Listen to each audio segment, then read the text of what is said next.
For the past few years, it seems that Disney has been getting a lot of bad rep among their fans for their increasing output of mediocre live-action adaptations, uninspiring sequels, and failed original IPs. This giant media conglomerate has been a huge part of my childhood, so it's evidently quite sad to see the mouse fall deeper and deeper into mediocrity in the eyes of most people.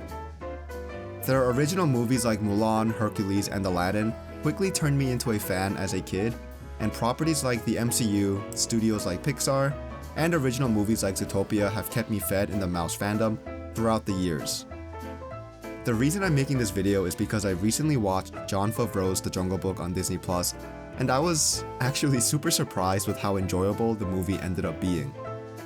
I wasn't expecting to have fun with an adaptation of a 56-year-old movie that I'm honestly not the biggest fan of, don't hate me.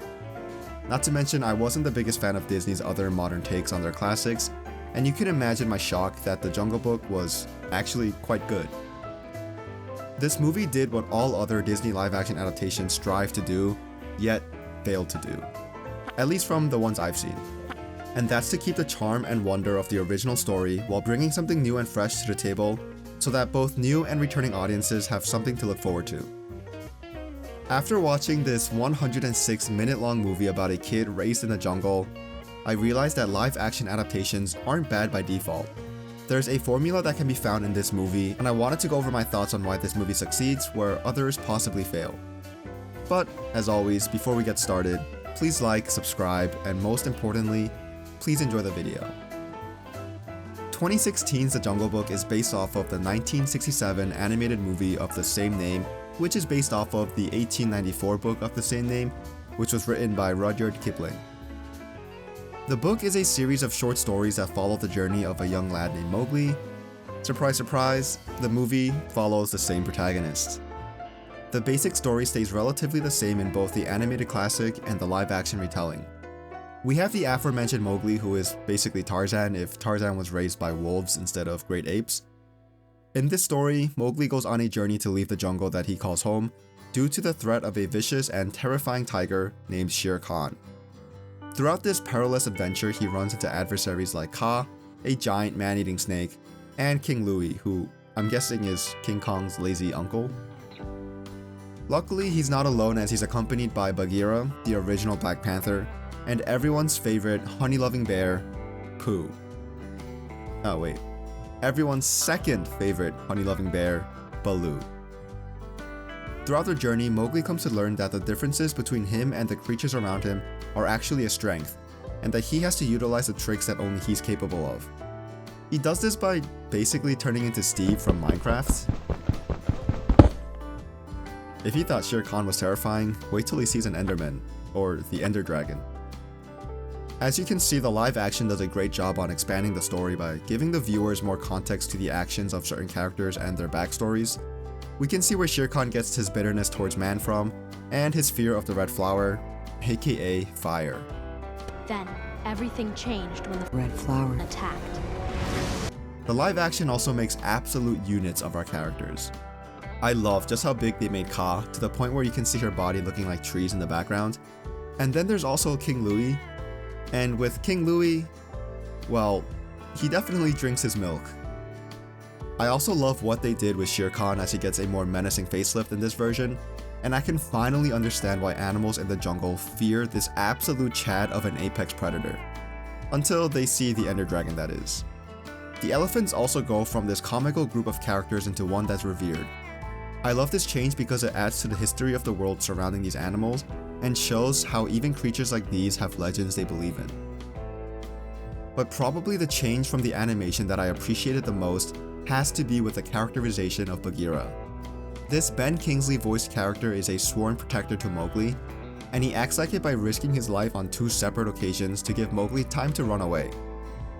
Pretty different from the animation where Bagheera is pretty much just a petty panther.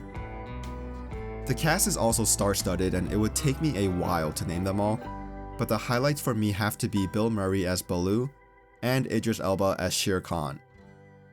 I think that Neil Sethi does an admirable job considering he's mostly in front of a green screen talking to CG characters. I also had no clue until the credits that Sarah Haley Finn was responsible for casting this movie as well, and I mainly know her for all the MCU characters she does, and I have to say, she is just incredible. Apparently, she was also the casting director for Everything Everywhere All at Once. As you can tell, I pretty much loved the Jungle Book adaptation, and part of it can be attributed to me going into the movie with very low expectations, but I thought that this movie did the unthinkable by not only recapturing the magic of the original, but also expanding on the story. The only aspect where the animation is miles ahead is probably with Hothy Jr. He's literally just so cute. Okay, Pop. Sir. Jon Favreau is the man responsible for my favorite MCU movie, and just like the character he plays in that franchise, I'm happy. I'm happy that this remake exists because it allowed me to have a better appreciation for Mowgli and his journey, but at the same time, it makes me quite sad that other attempts can't be as good as this one. I wish that Disney took this film as a foundation going forward for all future adaptations. The movie changes the story to allow the loosely connected plot points from the original to flow more naturally together, and the characters also get much needed depth while the tone takes a more dramatic shift, while still being lighthearted and fun. But too many remakes that Disney made after The Jungle Book lack a reason for their existence. They either rehash the movie with absolutely no new additions like The Lion King, or they don't add enough to change the story to warrant a retelling like Beauty and the Beast or Aladdin, or they straight up just change the movie completely, but at the same time completely mess up the characterizations of the protagonist a la Mulan. All of these live action attempts lose out on the charm that the original animations all have. Going back to The Lion King, and it's clear that it's a technical marvel. I thought The Jungle Book looked good, but The Lion King is a huge step forward. The visuals are fantastic, and it's great enough to make even National Geographic's jaw drop. However, they lack the vibrant palette and the expressiveness that the animation excels in. This Hamlet-inspired 1994 animated movie is superior in every way, especially since the live-action adaptation doesn't really do anything different with the story to stand out from the original. Beauty and the Beast almost makes the same mistake, but has the benefit of adding new scenes to further develop Belle's backstory. However, it's a bit too little to really warrant any changes. We find out more about Belle's mother and how she died, but I didn't really like how it was a magic teleportation book that kind of led to that discovery. I do like the new song they added, but again, it's barely enough to warrant a new movie. Aladdin was another example where they told the story relatively the same, but they gave us a subplot dealing with the genie and Jasmine's handmaiden, and while it was nice to give Genie more things to do in this movie, it just felt kind of unnecessary to the overall plot, and I wasn't the biggest fan. I felt like it held back the pacing quite a bit. But I did like how Will Smith slapped his own style to the genie instead of mimicking the late great Robin Williams. But you can tell that there's definitely a hole left from this legendary performance. Look at me from the side. Do I look different to you? And finally, Mulan is an adaptation where you can tell Disney got very bold. Daring today, aren't we? It's a completely new story with a focus on martial arts. They unfortunately took away some characters and made the cricket an actual person, which is odd. But I personally loved the idea at the time because it was finally something extremely different from the original. However, we can't just have nice things because Disney completely changed the character of Mulan, which was just unacceptable in my opinion. The original is a classic with a protagonist who lacked strength, agility, and fighting prowess, but made up for it through hard work, perseverance, and intellect. We see this character grow into herself before our very eyes, until she's not only respected by her fellow soldiers, but by Captain Li Shang as well. The growth that Mulan goes through is crucial to the story, but the live action kind of just throws it all away because she has superpowers and is pretty much a superhero. Not going to lie, I fully expected Nick Fury to show up halfway through this movie. I'm here to talk to you about the Avenger Initiative. As you can probably tell, The Jungle Book made me realize that Disney can actually do a good job adapting these older stories into a more modern style. Disney has more adaptations in the works like a live-action Lilo & Stitch or a live-action Moana, and although I'm not really expecting much from them, at all, I am hoping that they learn from the mistakes of their other attempts and go back to see what worked with The Jungle Book.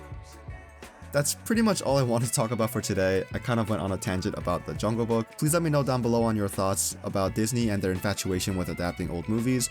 Maybe you liked one of the movies I mentioned. Don't forget to like and subscribe as well, as it'll be really helpful. Thanks so much for watching, and I hope you have a great rest of your day. Bye.